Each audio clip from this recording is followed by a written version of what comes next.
Now, live from your local news source, this is ABC 27 News at noon. Good afternoon, everyone. I'm James Crumwell. A nearly 10-year-old cold case murder in Perry County has been solved. The accused killer now behind bars. Seth Kaplan live in New Bloomfield with the details. Good afternoon to you, Seth.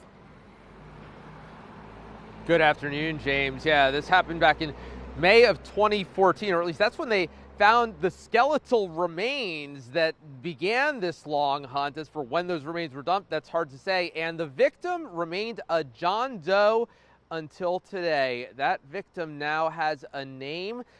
Investigators say he is 47-year-old Michael Hollober.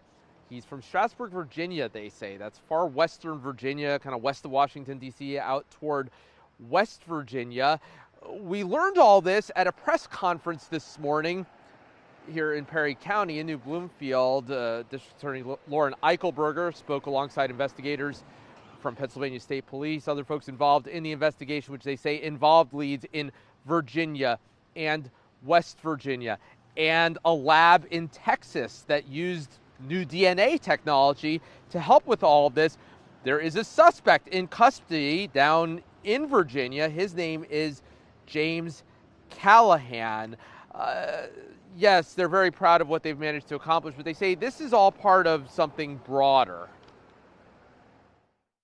This case is a testament to the fact that even when time passes, unsolved cases are never forgotten. And as the state police have also said, it is possible to solve every crime, even the ones that seem impossible.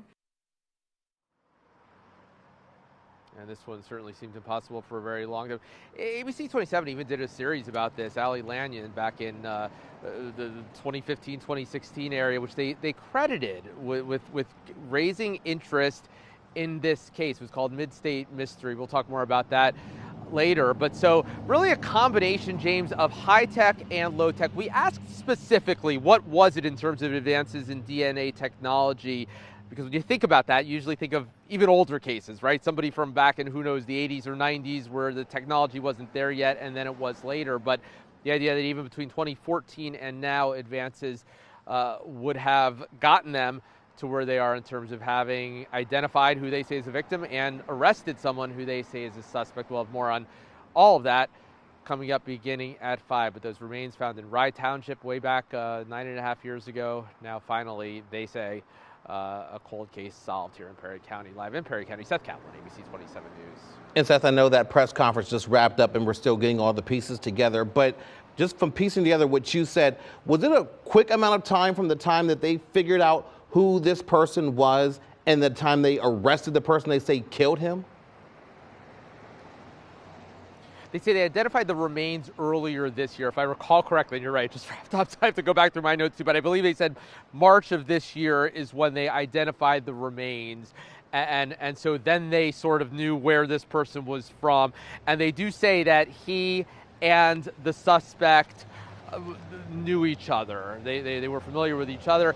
And the question of why Perry County then in terms of the remains, they say they don't know. The suspect just chose this area to dump the body. As far as they know, that's the connection between here and everything else that happened down in Virginia. But in terms of what exactly identified the suspect, they did not, that I recall, although I'm going to go back through my notes, answer that question specifically, James. Very good. Seth Kaplan, we'll see your full report tonight. Thank you very much for that update this afternoon.